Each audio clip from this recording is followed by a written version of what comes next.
뭐 한국에서 연락이 왔다고? 지금 나랑 농담하자는 거야? 세계 초강대국들도 절대 불가능하다고 포기한 일을 한국은 단 72시간 만에 해결해버렸습니다. 나사에서도 믿을 수 없다며 경악했고, 일론 머스크는 즉시 만나야 한다며 한국행 비행기에 올랐습니다. 이 사건 하나로 전 세계가 한국을 완전히 다시 보게 되었는데요. 지금부터 공개하는 이야기는 한국인인 당신의 가슴을 뜨겁게 만들 것입니다. 안녕하세요. 저는 리사 체이스입니다. 나사 휴스턴 관제센터에서 15년간 국제우주정거장 운영을 담당해왔어요. 지구에서 300km 떨어진 하늘 위, 그 거대한 실험실을 책임지는 수석 운영관이었죠. 그날은 2025년 3월 15일, 평범한 화요일 오후였습니다. 저는 휴스턴 존슨 우주센터 지하 2층에 있는 미션 컨트롤 센터에서 실시간 데이터를 모니터링하고 있었어요. 6명의 우주비행사들이 탑승한 국제우주정거장의 모든 시스템이 정상 작동하고 있었거든요. 산소 공급량 100%, 전력 시스템 안정, 통신 상태 양호. 완벽했어요. 15년간 이 일을 해오면서 이보다 안정적인 상황은 본 적이 없었을 정도였습니다. 그런데 오후 2시 47분, 믿을 수 없는 일이 벌어졌어요. 갑자기 국제우주정거장에서 오는 모든 신호가 끊어진 거예요.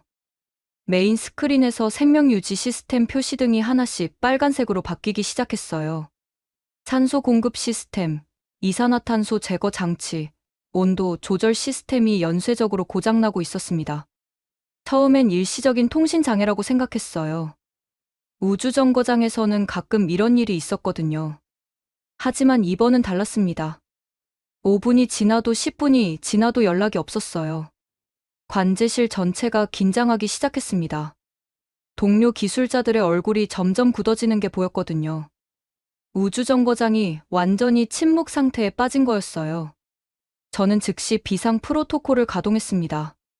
전 세계 관측소에 긴급 연락을 취했죠. 30분이 지나서야 첫 번째 소식을 들었어요. 유럽 우주기구에서 연락이 온 거였습니다. 리사, 정말 심각한 상황이야. 우주정거장의 메인 생명유지 시스템이 완전히 다운됐어. 백업 시스템도 작동하지 않고 있고. 라고 그들이 말했습니다. 심장이 멎는 줄 알았어요. 15년간 이런 상황을 한 번도 겪어본 적이 없었거든요. 더 충격적인 소식이 이어졌습니다. 우주정거장과의 음성 통신이 간헐적으로 복구됐는데 선장 톰 핸더슨의 목소리가 들려온 거예요. 휴스턴, 상황이 매우 심각하다. 주 생명유지 시스템이 완전히 멈췄고 백업도 작동하지 않는다. 현재 남은 산소는 72시간분뿐이다. 라고 톰 선장이 보고했습니다. 그 순간 관제실이 완전히 정적에 빠졌어요. 72시간. 3일 후면 6명의 우주비행사가 모두 질식사할 수도 있다는 뜻이었거든요.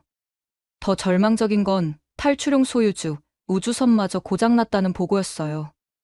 전기 시스템 이상으로 지구로 돌아올 수도 없는 상황이었습니다. 다음 날 새벽부터 전 세계 우주 기관들의 답변이 하나씩 들어오기 시작했어요. 하지만 그 내용은 절망적이었습니다. 가장 먼저 연락이 온 건 러시아 로스코스모스였어요. 그들은 소유주 우주선을 보유하고 있어서 가장 희망적인 선택지였거든요. 리사, 정말 미안하다. 우리도 최선을 다해 검토해봤지만 불가능하다. 현재 사용 가능한 소유주는 모두 다른 임무에 배정되어 있고 새로운 발사 준비만 10일이 걸린다. 라고 러시아 담당자가 말했습니다. 러시아마저 포기한다는 소식에 관제실 분위기는 더욱 무거워졌어요. 이어서 유럽 우주기구에서도 연락이 왔습니다. 그들은 무인 보급선 운영 경험이 풍부해서 기대했었거든요. 리사, 정말 안타깝지만 우리도 할 수 있는 게 없다. ATV 보급선으로는 승무원을 구출할 수 없고 생명 유지 시스템 부품을 보내는 것도 최소 6일은 걸린다. 라고 유럽 우주기구에서 답했어요. 일본 자크사에서도 비슷한 답변이 왔어요. 우리의 코우노토리 보급선도 마찬가지입니다. 발사 준비부터 시작하면 최소 8일은 필요해요. 라고 일본 측에서 말했습니다. 가장 이상했던 건 중국의 반응이었어요. 그들은 충분히 도울 수 있는 능력이 있었거든요. 선저우 우주선과 테너 우주정거장 운영 경험으로 볼 때 기술적으로는 전혀 문제 없었어요. 하지만 중국 국가항천국에서 온 답변은 충격적이었습니다. 현재 우리는 자체 우주정거장 운영에 집중하고 있어서 지원이 어렵다. 라고 중국이 답했습니다. 말도 안 되는 핑계였어요.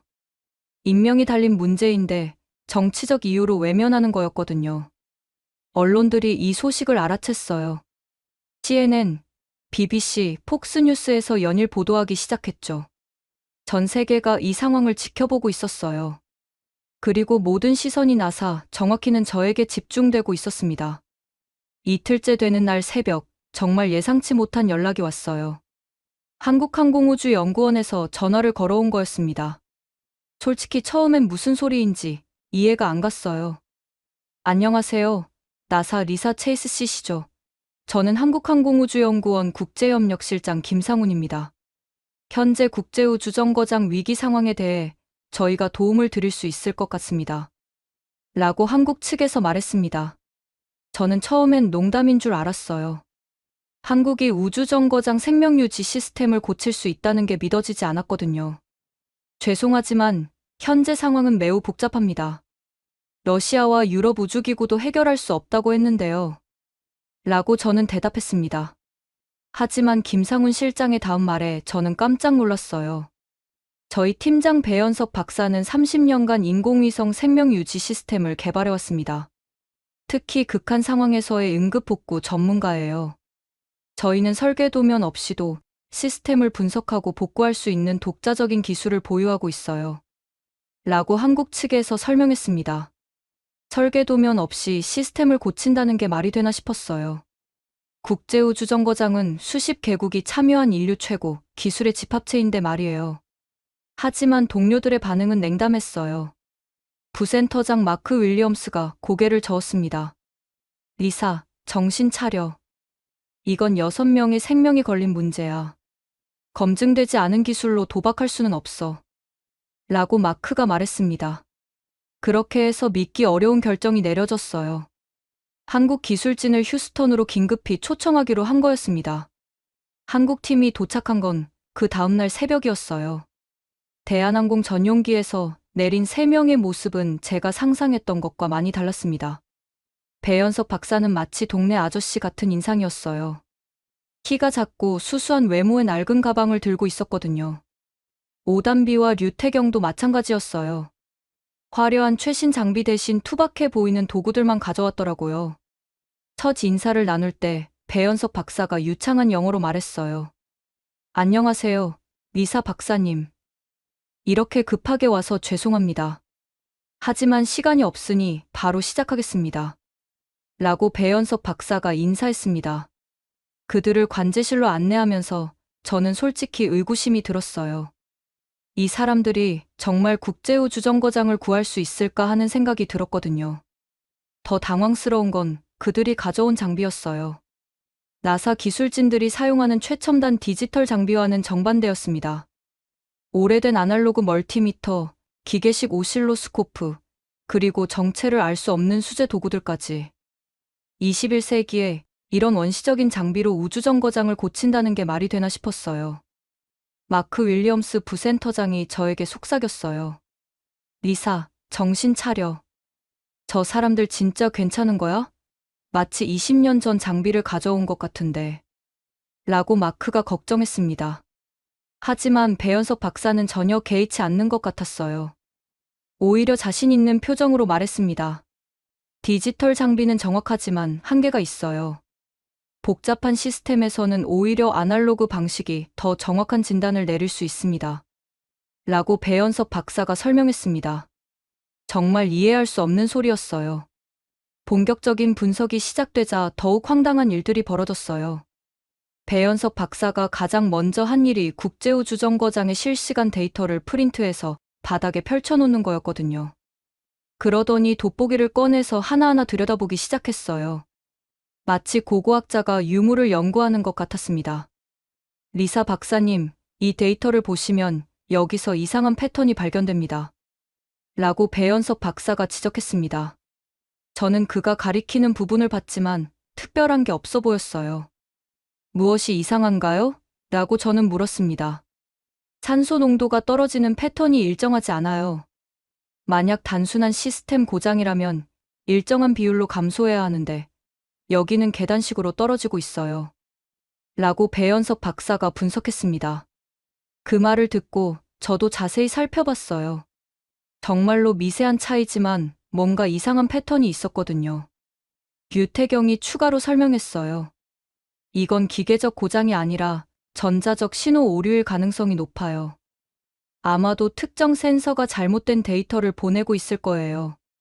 라고 류태경이 추정했습니다. 그 순간 저는 깨달았어요.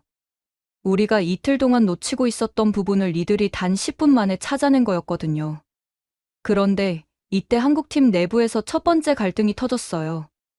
오단비가 배연석 박사에게 조심스럽게 말했어요. 박사님, 혹시 이 패턴이 인위적인 조작일 가능성은 없을까요? 라고 오단비가 의심했습니다. 무슨 소리야? 우주정거장이 해킹당했다는 말이야? 라고 배연석 박사가 놀랐습니다. 류태경이 반박했어요. 하지만 만약 내부자가 미리 악성 코드를 심어놨다면 어떨까? 라고 류태경이 추정했습니다. 내부자가 있다면? 라고 오단비가 반문했습니다. 오단비의 말에 세 사람 모두 침묵했어요. 그런 가능성을 생각해 본 적이 없었거든요. 배연석 박사가 심각한 표정으로 말했어요. 일단 시스템 복구가 우선이야. 의혹은 나중에 조사하자. 라고 배연석 박사가 결정했습니다. 하지만 오단비는 계속 의심스러운 표정이었어요. 뭔가 더 큰 음모가 숨어 있다는 직감이 있었거든요.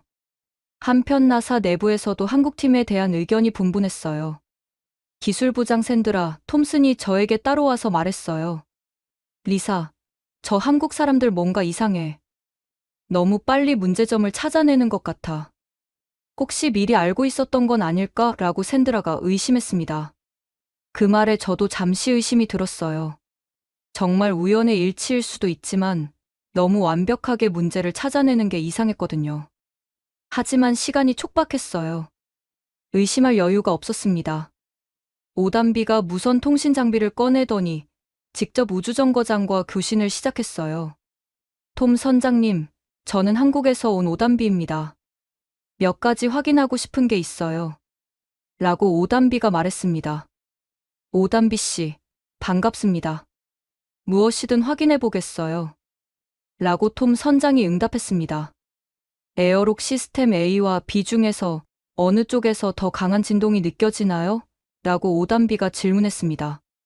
잠시 후 톰 선장의 답변이 왔어요. B 쪽에서 계속 이상한 진동이 느껴져요. 그리고 온도도 평소보다 높은 것 같고요. 라고 톰 선장이 보고했습니다. 오단비가 배연석 박사를 바라보며 고개를 끄덕였어요. 역시 B 모듈의 순환 펌프에 문제가 있네요. 라고 오단비가 확신했습니다. 저는 정말 놀랐어요. 우리가 이틀 동안 찾지 못했던 정확한 고장 지점을 이들이 30분 만에 특정해낸 거였거든요. 하지만 가장 충격적인 건 그들의 해결 방안이었어요. 배연석 박사가 말했습니다. 현재 상황에서 새로운 부품을 교체하는 건 불가능해요. 하지만 기존 시스템을 재구성해서 임시 생명 유지 시스템을 만들 수 있습니다. 라고 배연석 박사가 제안했습니다. 임시 시스템이요? 라고 저는 물었습니다. 네. 우주정거장에는 여러 개의 독립적인 모듈이 있잖아요. 정상 작동하는 모듈의 시스템을 연결해서 전체를 커버할 수 있어요. 라고 배연석 박사가 설명했습니다. 정말 기발한 아이디어였어요. 우리는 고장난 부분을 고치는 것만 생각했는데 이들은 아예 시스템 자체를 재설계하겠다는 거였거든요. 마크 윌리엄스가 의심스러운 표정으로 물었어요. 그런 게 정말 가능한가요? 각 모듈은 독립적으로 설계되었는데. 라고 마크가 의문을 제기했습니다. 배연석 박사가 자신있게 대답했어요. 물론 쉽지 않습니다. 하지만 불가능하지도 않아요. 저희는 이미 머릿속으로 전체적인 재구성 방안을 그려봤거든요. 라고 배연석 박사가 자신감을 보였습니다. 그 순간 저는 느꼈어요. 이 사람들이 정말 다른 차원의 기술자들이라는 걸 말이에요. 한국팀의 본격적인 작업이 시작되자 관제실 분위기가 완전히 달라졌어요.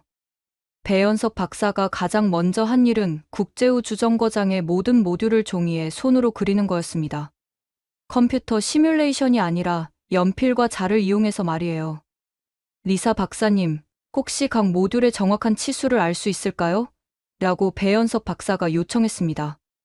저는 즉시 기술 자료를 제공했어요. 하지만 그가 요청한 건 우리가 평소에 사용하는 CAD 파일이 아니었습니다. 죄송하지만 숫자로 된 원시 데이터만 주시면 돼요. 저희는 직접 그려보면서 이해하는 편이거든요. 라고 배연섭 박사가 말했습니다. 정말 이상한 방식이었어요. 21세기에 손으로 설계도를 그리다니. 하지만 그들의 작업을 지켜보면서 저는 점점 놀라기 시작했어요. 배연섭 박사가 그린 도면이 컴퓨터로 만든 것보다 더 정확하고 직관적이었거든요. 류태경이 설명했어요. 컴퓨터는 정확하지만 창의성이 부족해요. 손으로 그리면서 전체적인 구조를 이해하면 새로운 연결 방법을 찾을 수 있어요. 라고 류태경이 설명했습니다. 그런데 이때 한국팀 사이에 또 다른 갈등이 생겼어요. 오담비가 배연섭 박사의 설계도를 보면서 고개를 저었어요. 박사님, 이 연결 방식은 너무 위험해요. 만약 A 모듈에서 과부하가 걸리면 전체 시스템이 망가질 수 있어요. 라고 오담비가 우려했습니다. 그럼 네가 더 나은 방법이 있어? 라고 배연섭 박사가 물었습니다. 배연섭 박사의 목소리에 짜증이 섞여 있었어요. 시간 압박 때문에 스트레스를 받고 있었거든요. 있어요. B 모듈을 중계기로 사용하면 안전하게 연결할 수 있어요.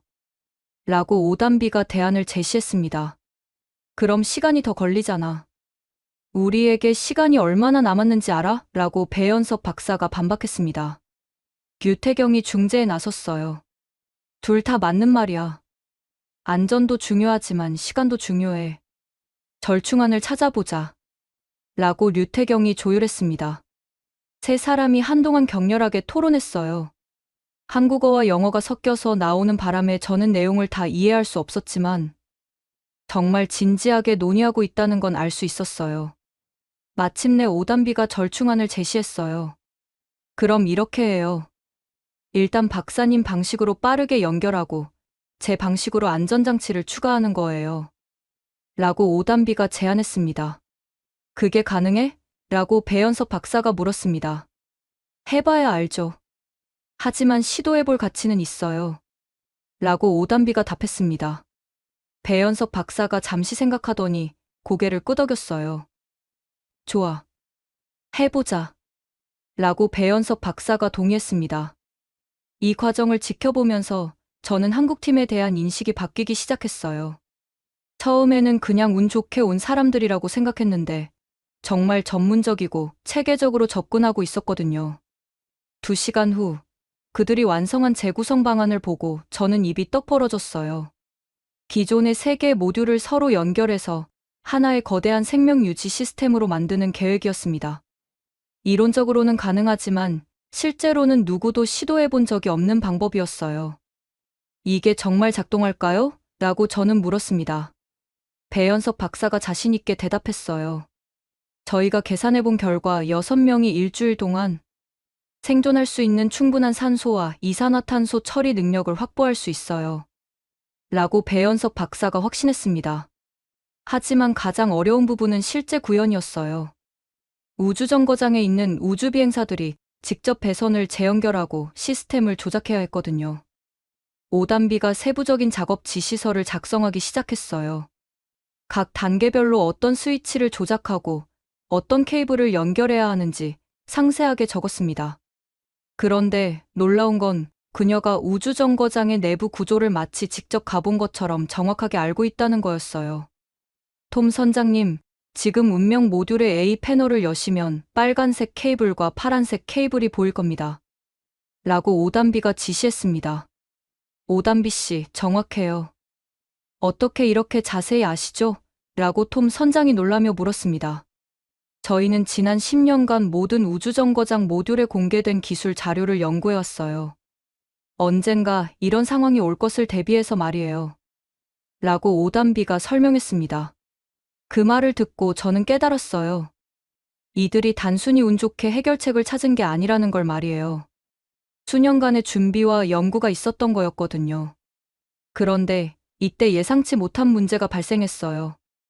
우주정거장에서 톰 선장이 긴급히 연락해 온 거예요. 휴스턴, 문제가 생겼어요. A 모듈의 압력이 갑자기 떨어지고 있어요. 라고 톰 선장이 보고했습니다. 관제실이 긴장했어요. 새로운 문제가 생긴 거였거든요. 배연석 박사가 즉시 대응했어요. 선장님, 당황하지 마세요.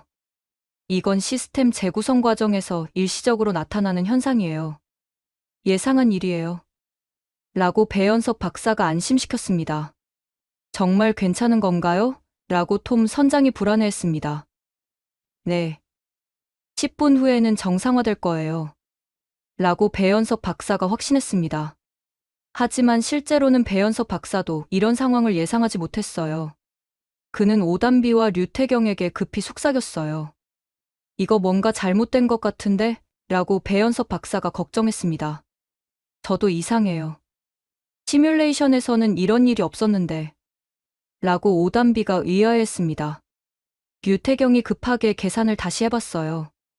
아, 제가 압력 해수를 잘못 계산했네요. 이렇게 수정하면 돼요. 라고 류태경이 해결책을 찾았습니다.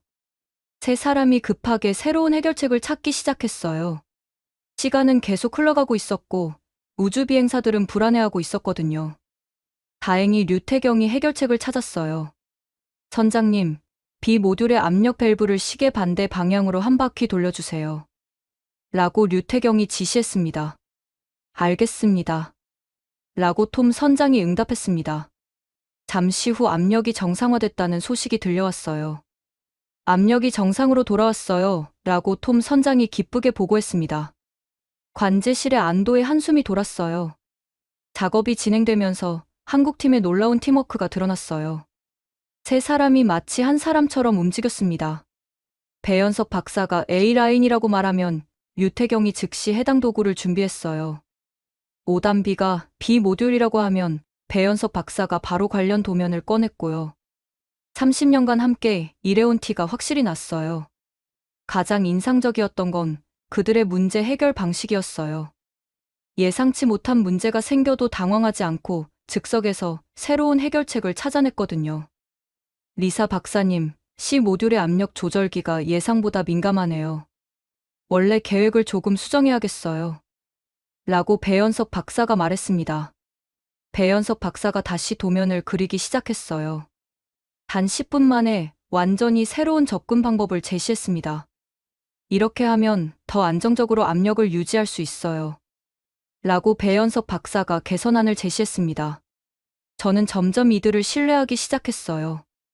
처음엔 의심스러웠지만 이제는 정말 가능할 것 같다는 생각이 들었거든요. 하지만 시간은 계속 흘러가고 있었어요.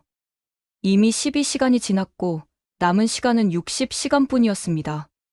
배연석 박사가 마지막 점검을 하면서 말했어요. 이제 마지막 단계만 남았어요. 모든 시스템을 동시에 가동하는 거예요.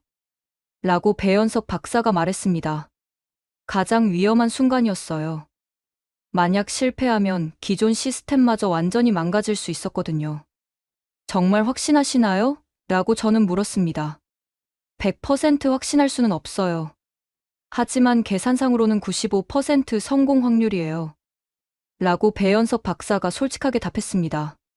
그 말에 저는 결심했어요. 이제 이들을 완전히 믿고 맡기기로 한 거였습니다. 한국팀의 임시 생명유지 시스템이 작동하기 시작하면서 모든 사람들이 안도의 한숨을 쉬었어요. 산소 농도가 서서히 올라가기 시작했고 이산화탄소 수치도 안정적으로 떨어지고 있었거든요. 하지만 배연석 박사의 표정은 여전히 심각했어요. 리사 박사님, 뭔가 이상해요. 라고 배연석 박사가 말했습니다. 무엇이 이상한가요? 시스템은 정상적으로 작동하고 있는데요. 라고 저는 물었습니다. 그게 문제예요. 너무 정상적으로 작동하고 있어요. 라고 배연석 박사가 설명했습니다. 저는 그 말의 의미를 이해할 수 없었어요. 류태경이 추가로 설명했어요. 만약 단순한 기계적 고장이었다면 저희가 만든 임시 시스템도 불안정했을 거예요. 하지만 지금은 마치 원래 설계된 것처럼 완벽하게 작동하고 있어요. 라고 류태경이 분석했습니다. 오단비가 컴퓨터 화면을 가리키며 말했어요. 그리고 이 로그 데이터를 보세요. 고장이 발생한 시점의 패턴이 매우 이상해요. 라고 오단비가 지적했습니다. 화면에는 복잡한 그래프들이 나타나 있었어요. 저는 전문가였지만 그들이 지적하는 부분을 찾기 어려웠습니다. 여기 보시면 시스템이 고장나기 직전에 특정한 신호 패턴이 반복되고 있어요. 마치 누군가 의도적으로 시스템을 조작한 것 같아요. 라고 오단비가 설명했습니다. 그 말에 저는 충격을 받았어요. 의도적 조작이라니, 그게 무슨 뜻인가요? 라고 저는 물었습니다. 배연석 박사가 심각한 표정으로 대답했어요. 누군가 국제우주정거장 시스템에 악성 코드를 심었을 가능성이 있어요. 아마도 내부자가 시스템에 직접 접근해서 악성 프로그램을 설치했을 겁니다. 라고 배연석 박사가 추정했습니다. 그 순간 관제실이 완전히 조용해졌어요. 악성 코드라는 말은 곧 사이버 테러와 내부자 범행을 의미했거든요. 이때 오단비가 더 충격적인 발견을 했어요. 리사 박사님, 이 악성 코드를 자세히 분석해보니 정말 놀라운 사실을 발견했어요. 라고 오단비가 말했습니다. 무엇을 발견하셨나요? 라고 저는 물었습니다. 이 코드는 단순히 시스템을 망가뜨리는 게 목적이 아니에요. 실제로는 이중 기능을 가지고 있어요. 라고 오단비가 설명했습니다. 오단비가 화면에 코드 구조를 띄웠어요. 첫 번째 기능은 시스템을 마비시키는 거고, 두 번째 기능은 모든 데이터를 외부로 전송하는 거예요. 라고 오단비가 분석했습니다. 외부로 전송한다고요? 라고 저는 놀랐습니다. 네. 그것도 중국의 테너 우주정거장으로요. 라고 오단비가 충격적인 사실을 공개했습니다. 저는 온몸에 소름이 돋았어요. 류태경이 추가로 설명했어요. 더 놀라운 건 이 코드가 매우 정교하다는 거예요. 일반적인 해커가 만들 수 있는 수준이 아니에요. 국가급 기술력이 필요해요. 라고 류태경이 분석했습니다. 그런데 이때 한국팀 사이에 또 다른 의견 차이가 생겼어요. 배연석 박사가 말했어요.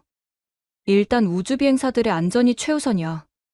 스파이 수사는 나중에 해도 돼. 라고 배연석 박사가 우선순위를 정했습니다. 하지만 오단비는 반대 의견을 냈어요. 박사님, 지금 수사하지 않으면 증거가 사라질 수도 있어요. 그리고 또 다른 공격이 있을 수도 있고요. 라고 오단비가 반박했습니다. 그래도 사람 목숨이 더 중요하지 않아? 라고 배연석 박사가 말했습니다. 물론 그렇죠. 하지만 근본 원인을 해결하지 않으면 같은 일이 반복될 수 있어요. 라고 오단비가 우려했습니다. 류태경이 중재했어요. 둘 다 맞는 말이야. 시스템 복구와 수사를 동시에 진행하자. 라고 류태경이 제안했습니다. 저는 즉시 FBI에 연락했어요. 이건 단순한 기술적 문제가 아니라 국가 안보 사안이었거든요. 1시간 후 FBI 사이버 범죄 수사팀이 휴스턴에 도착했어요. 팀장 제시카 헌터 요원이 상황을 브리핑받은 후 충격적인 사실을 알려줬습니다. 최근 몇 달간 중국 해커 그룹의 미국 우주 기관 공격 시도가 급증했어요. 하지만 국제우주정거장까지 공격했다는 건 처음 듣는 얘기네요. 라고 헌터 요원이 말했습니다. 한국팀이 발견한 악성 코드를 분석한 결과는 더욱 충격적이었어요. 이 코드의 특징을 보면 중국 인민해방군 사이버 부대에서 사용하는 기법과 일치해요. 라고 FBI 분석관이 보고했습니다. 오단비가 더 자세한 분석 결과를 제시했어요. 그리고 이 코드에는 특별한 장치가 숨어 있어요. 만약 누군가 시스템을 수리하려고 시도하면 더 심각한 손상을 일으키도록 설계되어 있었어요. 라고 오단비가 발견했습니다. 그 말에 저는 온몸에 소름이 돋았어요. 그럼 저희가 수리를 시도하면 더 큰 사고가 날 뻔했다는 뜻인가요? 라고 저는 물었습니다. 네. 아마도 우주정거장 전체가 폭발할 수도 있었어요. 라고 오단비가 끔찍한 가능성을 제시했습니다.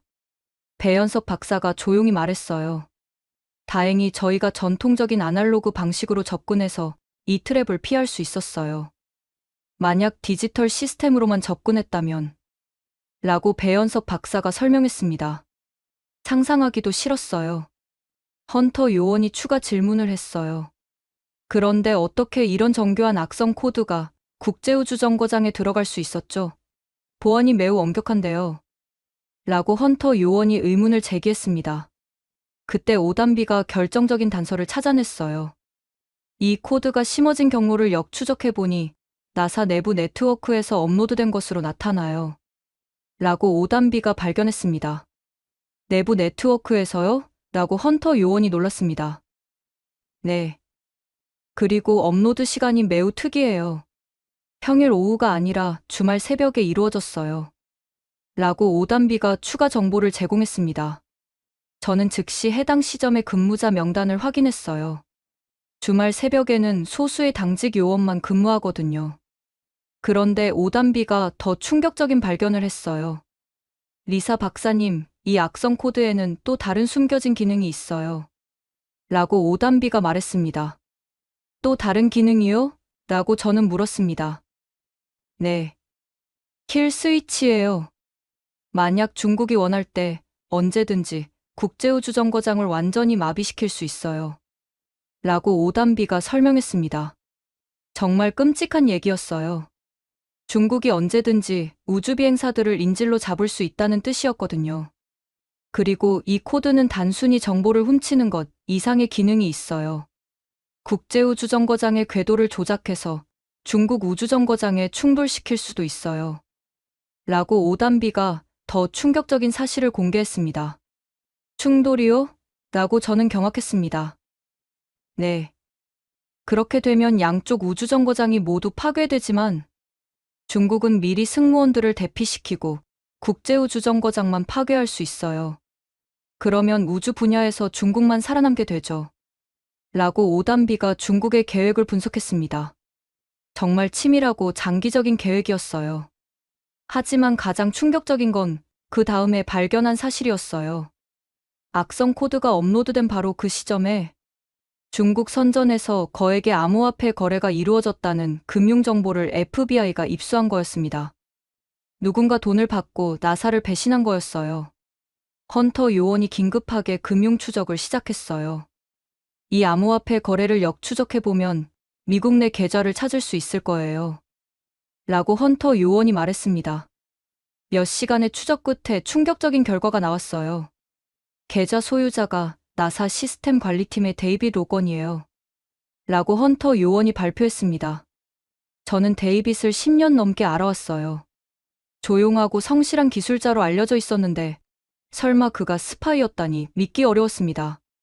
하지만 증거는 명확했어요. 로건이 중국의 정보를 팔아넘긴 배신자였던 거예요. FBI 수사가 본격화되면서 나사 내부가 발칵 뒤집혔어요. 모든 직원들이 잠재적 용의자가 된 상황이었거든요. 헌터 요원이 먼저 접근한 건 로건의 개인 기록이었어요.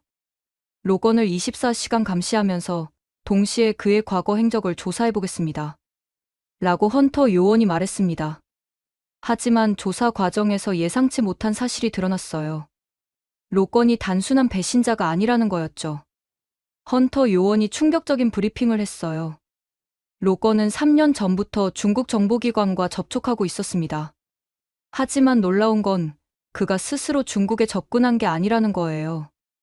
라고 헌터 요원이 설명했습니다. 그럼 어떻게 된 건가요? 라고 저는 물었습니다. 중국 측에서 정교한 미인계를 통해 접근했습니다. 로건의 아내가 바로 중국 국가안전부 소속 스파이예요. 라고 헌터 요원이 폭탄 발언을 했습니다. 저는 입이 떡 벌어졌어요. 로건의 아내 엠마를 저도 몇 번 만난 적이 있었거든요. 정말 평범한 미국 여성으로만 보였는데 설마 스파이였다니. 헌터 요원이 계속 설명했어요. 엠마 리라는 이름은 가명이고 실제 이름은 리웨이입니다. 중국에서 이민 온 것처럼 위장했지만 실제로는 10년 전부터 미국에 잠입한 전문 스파이였어요. 라고 헌터 요원이 밝혔습니다. 한국팀도 이 소식을 듣고 놀랐어요. 특히 오단비가 충격받은 표정이었어요. 이런 정교한 미인계라니. 정말 소름 끼쳐요. 라고 오단비가 말했습니다. 가장 충격적인 건 그들의 결혼 생활이었어요. 로건은 진짜로 아내를 사랑했습니다. 3년 전 휴스턴 대학교 MBA 과정에서 우연히 만났다고 생각했죠. 하지만 모든 게 계획된 만남이었어요. 라고 헌터 요원이 설명했습니다. 헌터 요원이 더 자세한 정보를 공개했어요. 리웨이는 로건을 타깃으로 정하기 전에 6개월간 그의 생활 패턴을 분석했어요. 그가 자주 가는 카페, 운동하는 헬스장, 심지어 좋아하는 음식까지 모든 걸 파악했죠. 라고 헌터 요원이 말했습니다. 정말 치밀한 계획이었어요. 그리고 휴스턴 대학교 MBA 과정에 입학한 것도 로건과 만나기 위한 의도적인 선택이었어요. 리웨이는 로건이 그 대학 도서관을 자주 이용한다는 걸 알고 있었거든요. 라고 헌터 요원이 추가했습니다. 유태경이 중얼거렸어요. 정말 무서운 사람들이네. 3년간 거짓으로 살았다는 거잖아. 라고 류태경이 소름 끼쳐 했습니다. 그럼 로건도 피해자라는 건가요? 라고 저는 물었습니다. 처음에는 그랬죠. 리웨이는 3년간 완벽한 아내 역할을 했어요. 심지어 아이까지 낳았습니다. 라고 헌터 요원이 답했습니다. 그때 헌터 요원이 더욱 충격적인 사실을 공개했어요. 로건에게는 2살짜리 딸 소피아가 있어요. 리웨이는 이 아이를 볼모로 로건을 협박했습니다. 라고 헌터 요원이 말했습니다. 저는 온몸이 소름 돋았어요. 한 아버지의 가족에 대한 사랑을 악용한 정말 악랄한 계획이었거든요. 배현석 박사가 분노에 찬 목소리로 말했어요. 아이까지 이용하다니. 정말 비인간적이야. 라고 배현석 박사가 분개했습니다. 헌터 요원이 리웨이의 조작 과정을 상세히 설명했어요. 리웨이는 결혼 후 1년간은 완전히 평범한 주부로 지냈어요. 로건에 대한 사랑을 연기하면서 그의 신뢰를 완전히 얻었죠. 라고 헌터 요원이 설명했습니다. 그럼 언제부터 본격적인 스파이 활동을 시작한 건가요? 라고 저는 물었습니다. 소피아가 태어난 후부터예요. 아이를 볼모로 잡을 수 있게 되자 본격적으로 정보 수집을 시작했습니다. 라고 헌터 요원이 답했습니다. 가장 교묘했던 건 리웨이의 접근 방식이었어요. 처음에는 단순한 호기심으로 포장했어요. 여보, 오늘 회사에서 뭐 했어? 같은 일상적인 질문부터 시작했죠. 라고 헌터 요원이 설명했습니다. 그런데 로건이 의심하지 않았나요? 라고 저는 물었습니다. 전혀요. 리웨이는 정말 자연스럽게 질문했어요. 마치 남편의 일에 관심 있는 아내처럼 보였거든요. 라고 헌터 요원이 답했습니다. 오담비가 고개를 저었어요. 정말 완벽한 연기였네요. 라고 오담비가 감탄했습니다. 점차 리웨이의 질문은 더 구체적으로 변했어요. 4달 후부터는 나사의 보안 절차에 대해 묻기 시작했어요. 여보, 회사 보안이 엄격하다면서? 어떤 식으로 관리해? 이런 식으로요. 라고 헌터 요원이 설명했습니다. 그때도 로건이 눈치채지 못했나요? 라고 저는 물었습니다. 리웨이가 너무 영리했어요. 로건의 자존심을 자극하는 방식으로 접근했거든요. 당신이 정말 중요한 일을 하고 있구나. 자랑스러워 이런 식으로 말이에요. 라고 헌터 요원이 설명했습니다. 정말 교묘한 심리 조작이었어요. 가장 결정적인 변화는 리웨이가 둘째 아이에 대해 이야기를 꺼낸 후였어요. 리웨이가 둘째 아이를 원한다고 말한 다음 날부터 태도가 변했어요. 갑자기 가족의 미래에 대해 걱정하기 시작했죠. 라고 헌터 요원이 말했습니다. 어떤 식으로요? 라고 저는 물었습니다. 여보, 우리 소피아 미래가 걱정돼. 혹시 당신 회사에서 문제가 생기면 어떻게 하지? 이런 식으로 불안감을 조성했어요. 라고 헌터 요원이 설명했습니다. 그리고 마침내 본격적인 협박이 시작됐어요. 리웨이가 로건에게 말했어요. 여보, 사실 나는 중국에서 온 사람이야. 그리고 내 가족들이 중국에서 위험에 처해 있어. 라고 헌터 요원이 밝혔습니다. 갑자기 정체를 밝힌 건가요? 라고 저는 물었습니다. 일부만 밝혔어요. 스파이라는 건 숨기고 단순히 중국계 이민자라고 했죠. 그러면서 가족을 구하기 위해 로건의 도움이 필요하다고 했어요. 라고 헌터 요원이 설명했습니다. 로건은 아내를 사랑했기 때문에 도와주려 했어요. 처음에는 정말 사소한 정보부터 시작했죠. 첫 번째 요청은 나사의 일반적인 조직도였어요. 중국에 있는 내 가족이 미국 우주 기술에 대해 알고 싶어 해 이런 식으로 포장했죠. 라고 헌터 요원이 말했습니다. 하지만 점차 요구사항이 구체적으로 변했어요. 두 번째는 국제우주정거장의 기본 시스템 구조였어요. 세 번째는 보안 프로토콜이었고요. 라고 헌터 요원이 설명했습니다. 로건이 거부하려 하자 리웨이는 본격적인 협박을 시작했어요. 여보, 만약 도와주지 않으면 소피아가 위험해질 수도 있어. 이렇게 직접적으로 위협했어요. 라고 헌터 요원이 밝혔습니다. 가장 잔인했던 건 리웨이가 여전히 사랑스러운 아내이자 어머니 역할을 계속했다는 거였어요. 낮에는 소피아를 돌보며 완벽한 엄마 역할을 했어요. 로건에게도 다정한 아내였고요. 하지만 밤에는 차가운 스파이로 변했죠. 라고 헌터 요원이 설명했습니다. 류태경이 분노에 찬 목소리로 말했어요. 돈. 정말 악랄하네. 아이까지 이용하다니. 라고 류태경이 분개했습니다. 헌터 요원이 로건과의 녹음 파일을 틀어줬어요. 로건의 떨리는 목소리가 들렸습니다. 저는 정말 몰랐어요. 엠마가.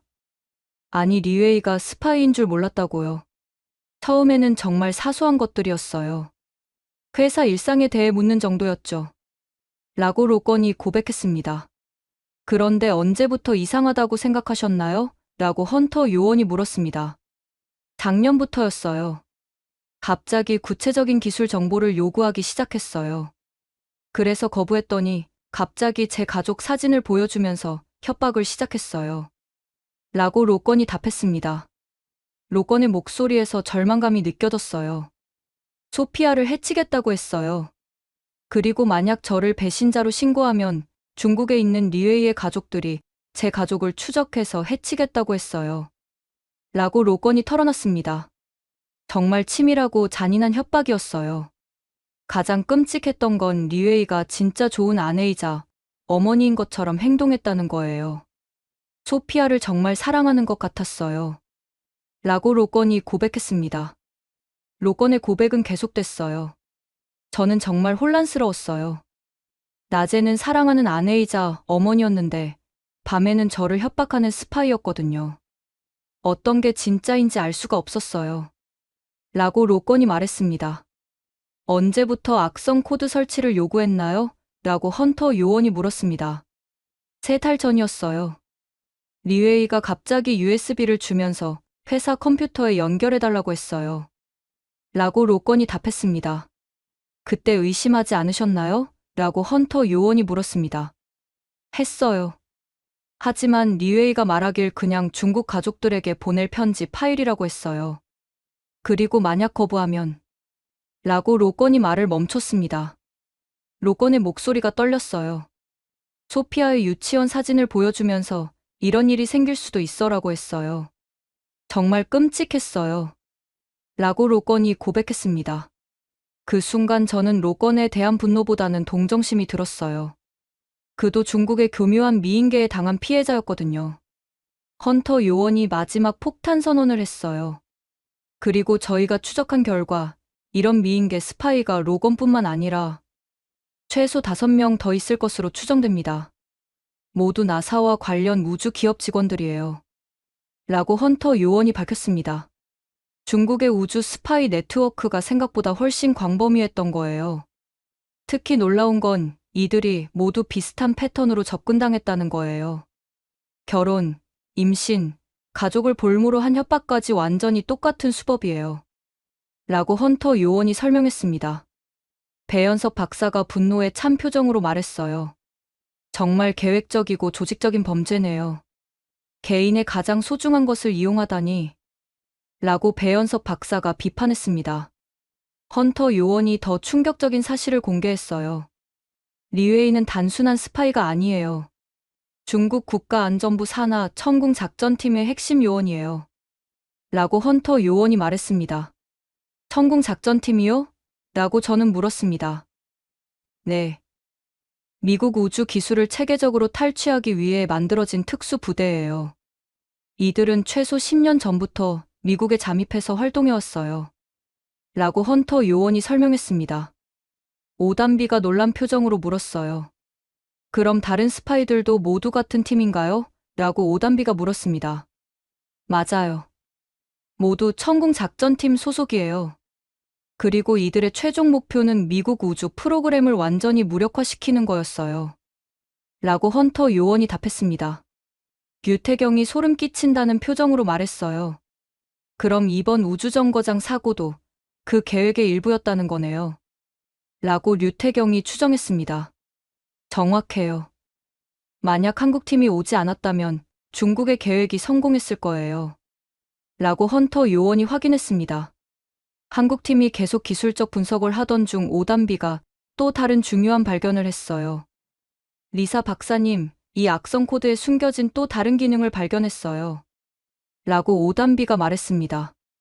또 무엇을 발견하셨나요? 라고 저는 물었습니다. 이 코드는 3단계로 작동하도록 설계되어 있어요. 첫 번째 단계는 시스템 마비, 두 번째 단계는 데이터 전송, 그리고 세 번째 단계는 라고 오단비가 말을 멈췄습니다. 세 번째 단계는 뭔가요? 라고 저는 물었습니다. 완전 파괴예요. 만약 아무도 해결하지 못하면 일주일 후에 우주정거장을 완전히 폭파시키도록 되어 있어요. 라고 오단비가 끔찍한 사실을 공개했습니다. 관제실이 완전히 조용해졌어요. 배현석 박사가 충격받은 표정으로 말했어요. 그럼 우리가 성공하지 못했다면 6명이 모두 라고 배현석 박사가 말했습니다. 네. 모두 죽었을 거예요. 라고 오단비가 확인했습니다. 정말 소름 끼치는 계획이었어요. 헌터 요원이 추가 정보를 제공했어요. 그리고 저희가 파악한 바로는 중국이 이런 공작을 위해 최소 50억 달러를 투자했어요. 라고 헌터 요원이 말했습니다. 50억 달러요? 라고 저는 놀랐습니다. 네. 스파이 양성, 미국 잠입, 가짜 신분 조작, 그리고 이들의 생활비까지 모든 걸 포함하면 그 정도예요. 라고 헌터 요원이 설명했습니다. 정말 국가 차원의 거대한 음모였어요. 리웨이는 어떻게 됐나요? 라고 저는 물었습니다. 리웨이는 이미 사라졌어요. 아마 중국 영사관으로 피했을 거예요. 라고 헌터 요원이 답했습니다. 긴박한 추격전이 벌어졌어요. 다행히 공항 보안팀의 협조로 로건을 체포할 수 있었습니다. 체포 현장에서 로건은 완전히 무너져 있었어요. 2살짜리 딸 소피아를 안고 공항에 온 그의 모습은 정말 비참했거든요. 소피아, 아빠가 미안해. 정말 미안해. 라고 로건이 딸을 안고 울었습니다. 로건이 딸을 안고 우는 모습을 보니 저도 마음이 아팠어요. 헌터 요원이 로건을 체포하면서 말했어요. 데이비드 로건, 당신은 국가기밀 유출 혐의로 체포됩니다. 라고 헌터 요원이 선언했습니다. 로건의 자백은 충격적이었어요. 전 정말 리웨이가, 아니 엠마가 정말 스파이인 줄 몰랐어요. 라고 로건이 고백했습니다. 저도 절망했어요. 지난 3년간의 결혼 생활이 모두 거짓이었다는 걸. 하지만 이미 너무 늦었어요. 소피아 때문에 어쩔 수 없었어요.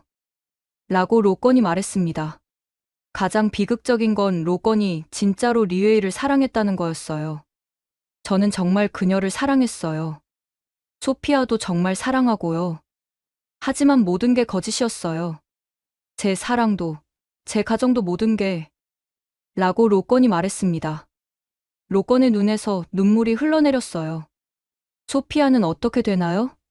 엄마가 스파이라는 걸 알게 되면 라고 로건이 걱정했습니다. 헌터 요원이 위로하는 목소리로 말했어요. 소피아는 당신 부모님이 돌봐주실 거예요. 아이에게는 엄마가 사고로 돌아가셨다고 말씀드릴 거고요. 라고 헌터 요원이 말했습니다. 하지만 가장 끔찍한 건 리웨이의 행방이었어요.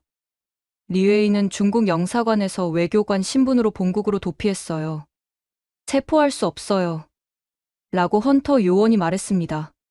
정말 분한 일이었어요. 모든 음모의 핵심 인물이 처벌받지 않고 도망간 거였거든요. 하지만 FBI가 추가 수사를 통해 놀라운 사실을 발견했어요. 리웨이가 소피아에 대한 모성애도 모두 연기였던 것으로 보입니다. 라고 헌터 요원이 말했습니다. 연기요? 라고 저는 물었습니다. 네. 중국으로 도피하면서 소피아에 대한 어떤 언급도 하지 않았어요. 완전히 버린 거죠. 라고 헌터 요원이 설명했습니다. 정말 치밀하고 악랄한 계획이었어요. 가장 다행스러운 건 한국팀이 이 모든 음모를 밝혀낸 거였어요. 만약 그들이 오지 않았다면 중국의 계획이 성공했을지도 모르거든요. 헌터 요원이 감사 인사를 전했어요. 한국팀의 도움이 없었다면 이런 거대한 음모를 절대 알아낼 수 없었을 거예요.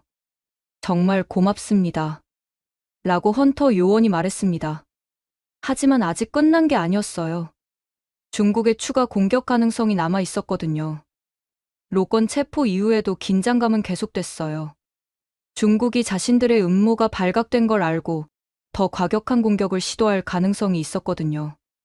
실제로 몇 시간 후 오단비가 새로운 사이버 공격을 탐지했어요. 리사 박사님, 중국에서 또 다른 악성 코드를 보내고 있어요. 이번엔 훨씬 더 공격적이에요.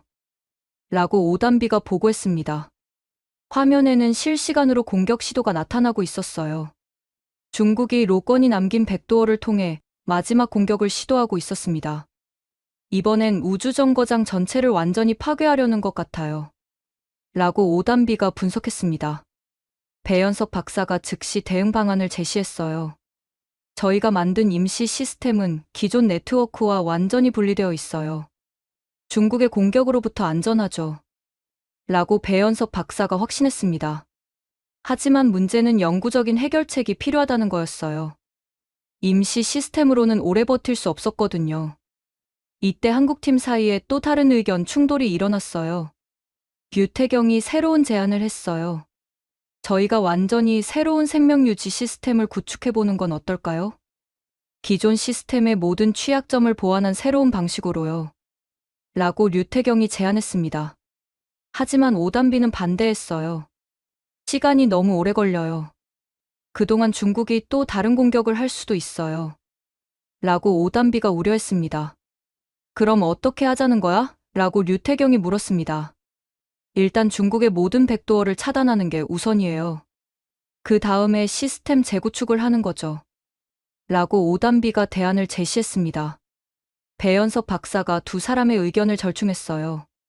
둘 다 맞는 말이야. 동시에 진행하자.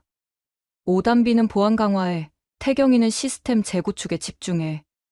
라고 배연석 박사가 역할 분담을 했습니다. 정말 대담한 제안이었어요. 우주에서 생명 유지 시스템을 완전히 새로 만든다는 건 전례가 없는 일이었거든요. 하지만 다른 선택지가 없었어요. 중국의 공격이 계속되는 한 우주 비행사들의 안전을 보장할 수 없었거든요. 한국팀의 24시간 마라톤이 시작됐어요. 배연석 박사는 새로운 시스템 설계에, 오단비는 보안 프로토콜 구축에, 류태경은 실제 구현 방안에 집중했습니다. 저는 그들의 작업을 지켜보면서 정말 놀랐어요. 세 사람이 마치 한 몸처럼 움직이면서 불가능해 보이는 일을 현실로 만들어가고 있었거든요. 가장 인상적이었던 건 그들의 창의적 사고였어요. 기존 시스템의 문제는 너무 집중화되어 있다는 거예요. 모든 기능을 중앙에서 제어하니까 한 곳만 공격당해도 전체가 마비되죠. 라고 배연석 박사가 분석했습니다. 배연석 박사가 완전히 새로운 개념을 제시했어요. 저희는 분산형 시스템을 만들 거예요. 각 모듈이 독립적으로 작동하면서도 서로 협력하는 방식이죠. 라고 배연석 박사가 설명했습니다. 정말 혁신적인 아이디어였어요. 하지만 작업 과정에서 예상치 못한 문제가 계속 발생했어요. 첫 번째 문제는 중국의 지속적인 사이버 공격이었어요. 오단비가 긴급하게 보고했어요. 중국이 새로운 방식으로 공격하고 있어요. 이번엔 우주정거장의 궤도 제어 시스템을 노리고 있어요. 라고 오단비가 말했습니다. 궤도 제어 시스템이요? 라고 저는 물었습니다. 네. 만약 궤도가 바뀌면 우주정거장이 지구로 추락할 수도 있어요. 라고 오단비가 경고했습니다. 정말 위험한 상황이었어요. 배연석 박사가 즉시 대응했어요. 궤도 제어 시스템을 수동 모드로 전환해야 해요. 모든 자동 기능을 차단하는 거죠. 라고 배현석 박사가 지시했습니다. 하지만 이것도 쉬운 일이 아니었어요. 우주정거장에 있는 우주비행사들이 직접 복잡한 수동 조작을 해야 했거든요. 톰 핸더슨 선장이 불안한 목소리로 말했어요. 수동 조작을 해본 경험이 없는데 괜찮을까요? 라고 톰 선장이 걱정했습니다. 오담비가 자신있게 대답했어요. 제가 단계별로 안내해 드릴게요. 걱정하지 마세요. 라고 오담비가 안심시켰습니다. 두 번째 문제는 시스템 호환성이었어요. 류태경이 새로운 시스템을 설계하면서 발견한 문제였어요. 기존 모듈들의 전력 규격이 서로 다르네요. 이걸 통합하려면 별도의 변환 장치가 필요해요. 라고 류태경이 보고했습니다. 변환 장치를 만들 수 있나요? 라고 저는 물었습니다. 기존 부품을 조합해서 만들 수는 있어요. 하지만 시간이 더 걸릴 것 같아요. 라고 류태경이 답했습니다. 시간과의 경주였어요. 세 번째 문제는 더 심각했어요. 중국이 완전히 새로운 공격을 시도한 거였어요. 오담비가 화들짝 놀라며 보고했어요. 중국이 우주정거장의 통신 시스템에 바이러스를 심으려고 해요. 만약 성공하면 지구와의 모든 연락이 끊어져요. 라고 오담비가 경고했습니다. 통신이 끊어지면 한국팀이 우주비행사들을 도울 수 없었어요. 막을 수 있나요? 라고 저는 물었습니다. 시도해 볼게요. 하지만 정말 정교한 공격이에요. 라고 오담비가 답했습니다. 오담비가 밤새 중국의 사이버 공격과 전쟁을 벌였어요. 마치 해커들끼리의 실시간 대결 같았거든요. 막았어요. 통신 시스템이 안전해요. 라고 오담비가 승리를 선언했습니다. 하지만 중국은 포기하지 않았어요. 계속해서 새로운 방식으로 공격해왔어요. 네 번째 공격은 우주정거장의 온도 조절 시스템이었어요. 이번엔 온도 조절 시스템이에요. 온도를 급격히 올리거나 내려서 우주비행사들을 위험에 빠뜨리려는 것 같아요. 라고 오담비가 분석했습니다. 정말 악랄한 공격이었어요. 배현석 박사가 분노에 찬 목소리로 말했어요. 정말 끝까지 인명을 위험에 빠뜨리려 하네. 라고 배현석 박사가 분개했습니다. 하지만 한국팀은 포기하지 않았어요. 모든 공격을 하나씩 막아가면서 동시에 새로운 시스템 구축을 계속했습니다. 작업이 진행되면서 우주정거장의 톰 핸더슨 선장과 승무원들도 적극적으로 협력했어요. 한국팀 덕분에 새로운 걸 많이 배우고 있어요. 이런 창의적인 접근법은 처음 봐요. 라고 톰 선장이 감사를 표했습니다. 12시간이 지나자 새로운 시스템의 윤곽이 드러나기 시작했어요. 기존보다 훨씬 안전하고 효율적인 구조였습니다. 하지만 가장 어려운 부분은 실제 설치였어요. 우주비행사들이 직접 복잡한 배선 작업을 해야 했거든요. 오담비가 하나하나 자세히 설명했어요. 이제 A 모듈의 파란색 케이블을 B 모듈의 세 번째 포트에 연결하세요. 라고 오담비가 지시했습니다. 완료했어요. 라고 톰 선장이 응답했습니다. 이제 압력 조절 밸브를 시계 방향으로 반바퀴 돌려주세요. 라고 오담비가 계속 안내했습니다. 이것도 완료했어요. 라고 톰 선장이 보고했습니다. 몇 시간에 걸친 세밀한 작업 끝에 드디어 새로운 시스템이 완성됐어요. 자, 이제 전체 시스템을 가동해 보겠어요. 라고 배현석 박사가 말했습니다. 가장 긴장되는 순간이었어요. 만약 실패하면 모든 것이 물거품이 될 수 있었거든요. 배현석 박사가 카운트다운을 시작했어요. 3, 2, 1 가동라고 배현석 박사가 선언했습니다. 화면에 새로운 데이터들이 나타나기 시작했어요. 산소 농도, 이산화탄소 수치, 온도, 습도 모든 것이 완벽한 수준으로 안정화되고 있었습니다. 성공이에요 라고 오담비가 외쳤습니다. 관제실에 환호성이 터져나왔어요. 한국팀이 정말 불가능을 가능하게 만든 거였습니다. 하지만 가장 놀라운 건 새로운 시스템의 성능이었어요. 기존보다 20%더 효율적이고 보안도 훨씬 강화되었거든요. 중국의 추가 공격 시도도 완전히 차단됐어요. 새로운 시스템은 외부 공격에 완전히 면역이었습니다. 오담비가 마지막 보고를 했어요. 중국의 모든 백도어가 완전히 차단됐어요. 더 이상 공격할 수 없을 거예요. 라고 오단비가 확신했습니다. 그날 밤, 저는 처음으로 안심하고 잠들 수 있었어요. 6명의 우주비행사가 안전하다는 확신이 들었거든요. 새로운 생명유지 시스템이 안정적으로 작동하기 시작한 지 24시간 후 우주정거장에서 특별한 연락이 왔어요. 톰 핸더슨 선장의 목소리가 평소보다 훨씬 밝았어요. 휴스턴, 여기는 국제우주정거장입니다. 정말 놀라운 소식을 전하고 싶어요. 라고 톰 선장이 말했습니다. 무슨 소식인가요? 톰 선장님? 라고 저는 물었습니다. 새로운 시스템이 기대 이상으로 훌륭해요. 모든 승무원이 건강하고 공기질도 이전보다 훨씬 좋아졌어요. 한국팀에게 정말 감사드린다고 전해주세요. 라고 톰 선장이 말했습니다. 그 순간 관제실에 있던 모든 사람들이 한국팀을 바라봤어요. 3명 모두 눈물을 글썽이고 있었거든요. 배연석 박사가 마이크를 잡고 직접 대답했어요. 톰 선장님, 저희야말로 이런 기회를 주셔서 감사해요. 우주는 인류 모두의 것이니까요. 라고 배연석 박사가 말했습니다. 하지만 가장 감동적인 순간은 그 다음에 일어났어요. 우주정거장에 있던 6명의 우주비행사가 모두 함께 나타나서 한국어로 인사를 한 거였습니다. 감사합니다. 라고 우주비행사들이 한국어로 인사했습니다. 비록 발음이 서툴렀지만 그 진심이 고스란히 전해졌어요. 우주비행사들이 한국팀에게 감사를 표하기 위해 직접 한국어를 배운 거였거든요. 류태경이 울먹이며 대답했어요. 저희가 더 감사해요. 여러분이 안전해서 정말 다행이에요. 라고 류태경이 말했습니다. 이 장면이 실시간으로 전 세계에 중계되면서 엄청난 반향을 일으켰어요. CNN에서는 한국의 기적적 우주구조 작전이라는 제목으로 특집 방송을 했고, BBC는 작은 나라의 큰 영웅들이라고 보도했어요. 폭스뉴스는 더 자세한 분석을 내놨어요.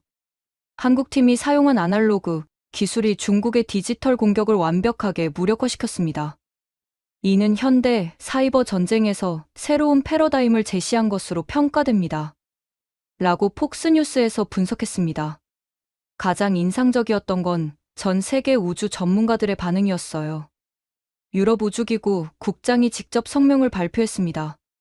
한국팀이 보여준 창의적 해결책은 우주 기술 발전의 새로운 이정표가 될 것입니다.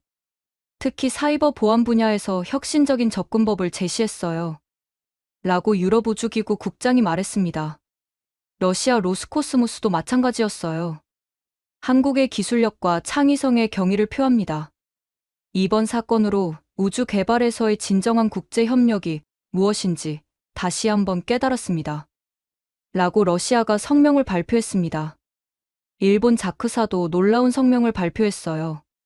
한국팀의 성공을 보며 우리가 얼마나 디지털에만 의존하고 있었는지 깨달았습니다. 아날로그와 디지털의 조화가 진정한 기술 발전의 열쇠라는 걸 배웠어요. 라고 일본이 인정했습니다. 하지만 가장 뜨거운 반응은 일반 대중들에게서 나왔어요. 소셜미디어에서는 한국팀을 응원하는 메시지들이 폭발적으로 늘어났습니다. 한국이 정말 대단하다. 전 세계가 포기한 일을 해냈네.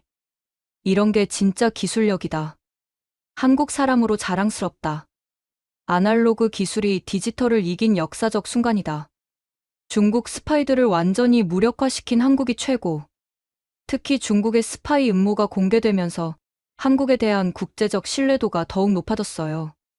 백악관에서도 공식 성명을 발표했습니다. 한국은 미국의 진정한 동맹이자 파트너임을 다시 한번 확인했습니다. 위기 상황에서 보여준 한국의 기술력과 우위에 깊은 감사를 드립니다. 라고 백악관이 발표했습니다. 국무장관도 별도 성명을 냈어요. 이번 사건을 통해 우리는 진정한 동맹이 무엇인지 다시 한번 깨달았습니다. 한국은 위기 상황에서 자신을 희생하면서까지 도움을 준 진정한 친구입니다.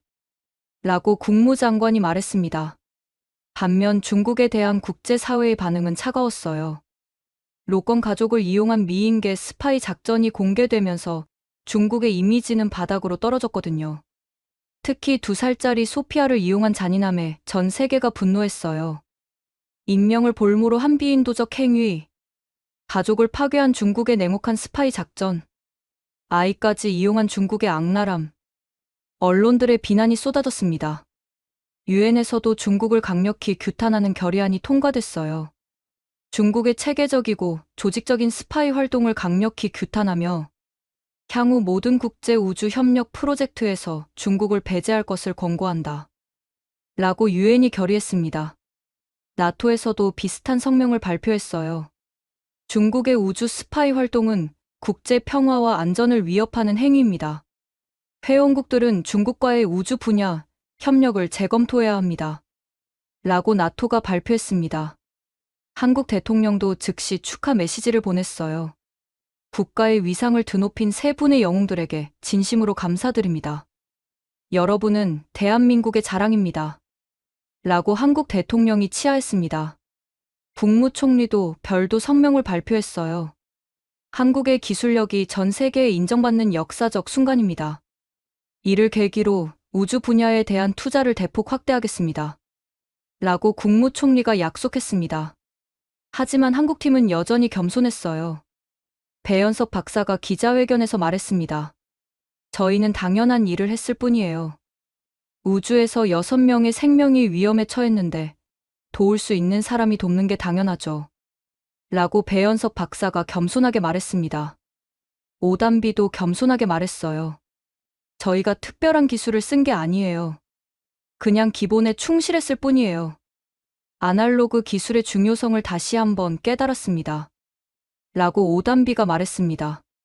유태경도 마찬가지였어요. 이번 일을 통해 정말 많은 걸 배웠어요. 특히 국제협력의 중요성을 다시 한번 느꼈습니다. 라고 류태경이 소감을 밝혔습니다. 그들의 겸손한 모습에 전 세계가 더욱 감동했어요. 가장 안타까웠던 건 로건 가족의 상황이었어요. 리웨이가 도피하면서 2살짜리 소피아는 갑자기 엄마를 잃게 됐거든요. 로건은 완전히 무너져 있었어요. 3년간 사랑했던 아내가 자신을 이용한 스파이였다는 충격과 딸의 미래에 대한 걱정으로 정신적으로 매우 힘들어하고 있었습니다.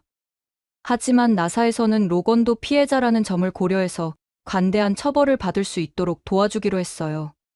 그리고 소피아의 양육비도 지원하기로 했습니다. 로건도 중국 스파이의 피해자입니다.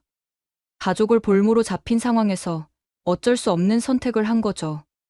라고 나사 국장이 직접 성명을 발표했어요. 중국 정부는 결국 공식 사과 성명을 발표할 수밖에 없었어요. 일부 개인의 잘못된 행동에 대해 사과드립니다. 앞으로 이런 일이 재발하지 않도록 하겠습니다. 라고 중국이 사과했습니다.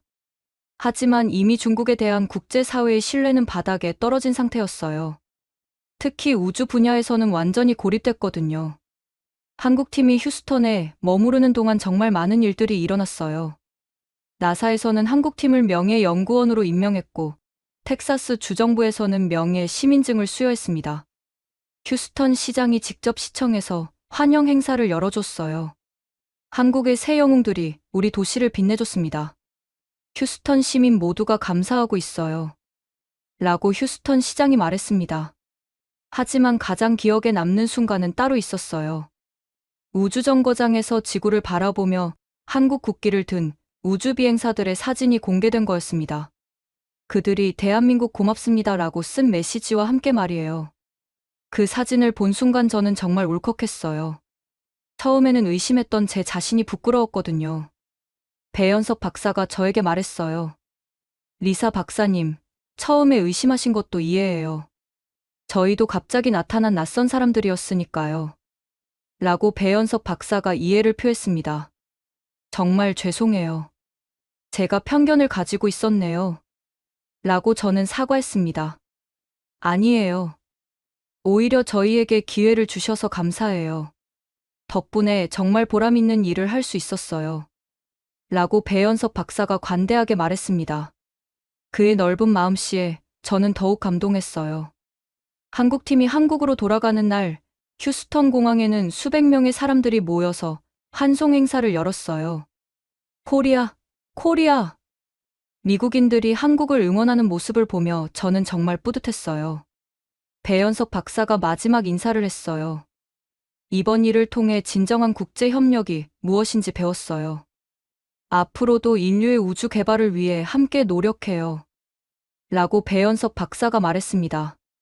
비행기가 떠나는 모습을 보며 저는 다짐했어요. 앞으로는 절대 편견을 갖지 않겠다고 말이에요. 가장 인상적이었던 건 한국팀의 마지막 메시지였어요. 우주는 정말 넓고 위험한 곳입니다. 하지만 서로 도우며 함께한다면 어떤 어려움도 극복할 수 있어요. 오늘 저희가 증명한 것처럼 말이에요. 라고 배현석 박사가 말했습니다. 그 말을 듣는 순간 저는 깨달았어요. 이 이야기의 진짜 의미는 기술적 성공이 아니라 인간적 성장이었다는 걸 말이에요. 지금까지 한국의 새 영웅이 불가능을 가능하게 만든 감동적인 이야기 어떠셨나요? 편견을 넘어선 진정한 실력과 겸손한 마음으로 전 세계를 감동시킨 이들의 이야기였습니다. 특히 중국의 교묘한 미인계 스파이 작전과 한 아버지의 비극적인 선택을 통해 우리는 국제정치의 냉혹한 현실도 함께 엿볼 수 있었어요. 하지만 그 모든 음모를 밝혀내고 진정한 협력으로 위기를 극복한 한국의 기술력과 창의성이 더욱 빛을 발했죠. 무엇보다 아날로그 기술이 최첨단 디지털 공격을 무력화시킨 장면은 정말 인상적이었습니다. 진정한 기술력은 화려함이 아니라 기본에 충실함에서 나온다는 교훈을 얻을 수 있었어요. 이런 자랑스러운 우리나라의 숨겨진 실력을 더 많은 사람들이 알 수 있도록 이 영상을 널리 공유해주세요. 한국의 진정한 기술력과 국제적 위상을 알리기 위해 이 이야기를 공유해주세요. 구독과 좋아요도 잊지 마시고요. 여러분의 관심이 이런 감동적인 이야기를 계속 전할 수 있는 힘이 됩니다. 지금까지 원더풀 해외 사연이었습니다. 감사합니다.